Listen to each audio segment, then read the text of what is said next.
Com o advento da pandemia, com as lives de treino, tem se falado muito nas redes sociais sobre atividade física, sobre exercício físico, muitas pessoas falando sobre treino, mas poucas pessoas ensinando a treinar. O meu nome é Bruno Pagan, eu sou mestre em Educação Física, especialista em Atividade Física e Saúde, e nessa websérie sobre treino eu quero conversar com vocês sobre princípios básicos de treinamento que vão te ajudar a otimizar seus resultados. Nesse primeiro vídeo da websérie eu quero falar com vocês sobre treinamento com peso corporal, aonde todo mundo, de forma benéfica ou não, se viu obrigado nesse período a treinar em casa só com peso corporal e gerou muita discussão sobre a efetividade desse tipo de treino. Tem que ficar muito claro pra gente que esse, de forma primordial, foi a nossa primeira metodologia de treino. Desde lá da Grécia Antiga, quando os gregos começaram a sistematizar o treinamento para as primeiras Olimpíadas, no caso, o treino era realizado com peso corporal ou com implementos básicos do nosso próprio dia a dia.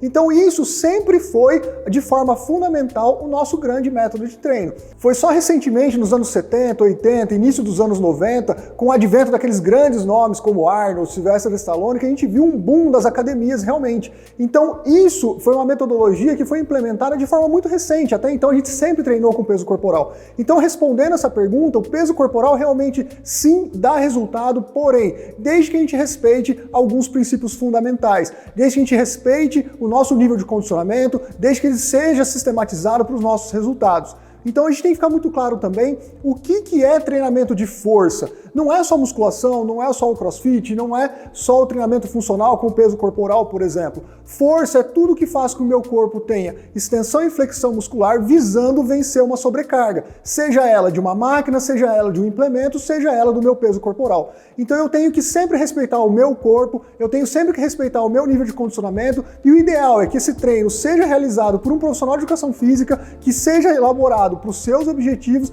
e não que você pegue algo generalizado em internet, de blogueira, esse tipo de coisa e queira reproduzir isso, porque como esse treino não foi específico e construído para você, aí sim você vai estar fazendo algo que vai gerar gasto calórico, só que não necessariamente vai promover resultados.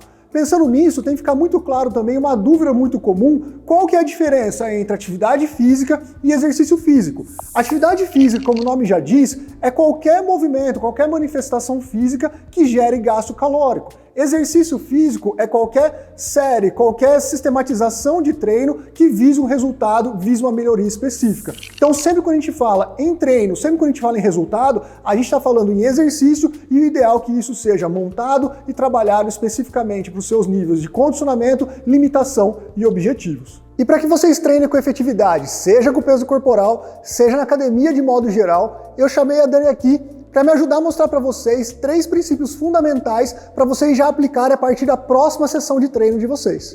Acompanhem a nossa websérie Treino, que tem conteúdos maravilhosos para potencializar ainda mais os seus resultados. O primeiro princípio fundamental é qualidade de movimento. Ou seja, por exemplo, num agachamento, tem que ficar muito claro a diferença de qualidade de execução. Então, no caso da Dani aqui, ela vai estender os braços, vai descer devagar, geralmente em 3 tempos. 1, 2, 3, explode. Mais uma, Dani. 1, 2, 3, explode. E nesse movimento é sempre legal, no caso do agachamento, que a gente desça inspirando. Então vai lá, inspira. 1, 2, 3 e suba forte, explodindo e soltando o ar. Essa diferença de velocidade de execução faz com que a gente tenha uma ativação maior de fibras musculares e, consequentemente, maior resultado. O que acontece geralmente de modo geral em academias? A gente vai lá, coloca uma sobrecarga num agachamento, por exemplo, seja no ombro, seja segurando, e a gente sobe e desce na mesma velocidade. Com isso, a gente acaba não tendo a ativação ideal de fibras musculares. Se eu estou tendo que fazer muito rápido o movimento, se não for o meu objetivo, se eu estou fazendo isso por uma falha, por eu não entender esse princípio, ou por excesso de carga, é legal que a gente tire um pouco da sobrecarga e faça, por exemplo, com essa diferença de velocidade. Se eu estou trabalhando com peso corporal, eu não tenho essa questão e eu vou descer e subir forte no caso. E isso serve para qualquer movimento. Então no caso de uma flexão de braço, a mesma coisa. Eu desço inspirando e explodo na minha subida. Então esse é o nosso primeiro princípio. O segundo princípio fica de lado, né, para ficar melhor, a amplitude de movimento. De novo aqui, no caso do agachamento, descer devagar, descer o máximo possível e subir forte.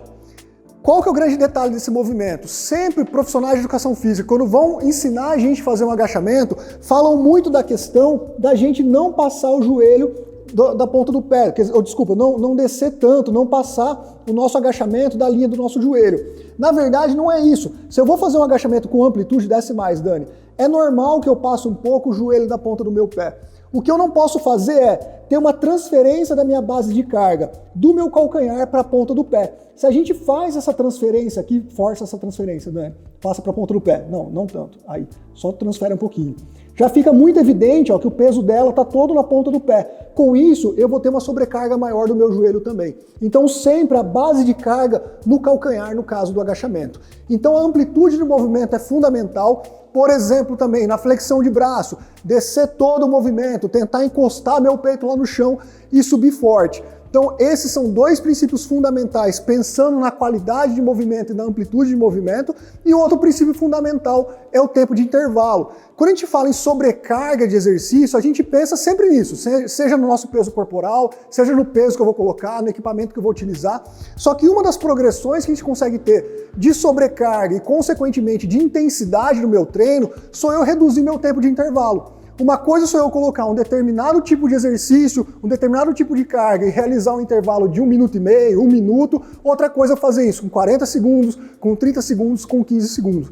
Então pensem que sobrecarga é um dos componentes que vão ajudar eu a ter resultado. Eu tenho todos esses princípios que entram nessa minha qualidade de treino e na minha intensidade de treino. E lembre-se que a gente já falou em outros momentos aqui no canal que o que vai dar resultado para mim é a intensidade do meu treinamento. Não é o volume, não sou eu passar 1h30 na academia que vai me trazer mais resultado se eu ficar essa 1h30 na minha zona de conforto, treinando com pouca qualidade e com muito tempo de intervalo. Então já a partir da sessão de treino de vocês, além de colocarem essa diferença de velocidade de execução, essa amplitude de movimento, foquem também no tempo de intervalo que com certeza vocês vão otimizar ainda mais os seus resultados. O meu nome é Bruno Pagan, estou fazendo aqui uma participação especial no canal da Nutri. Sou mestre em Educação Física, especialista em Atividade Física e Saúde. Se você curtiu esse vídeo, deixa o seu like, não se esqueça de se inscrever aqui no canal e eu te espero nos próximos vídeos da nossa websérie sobre treino. Beijo da Nutri!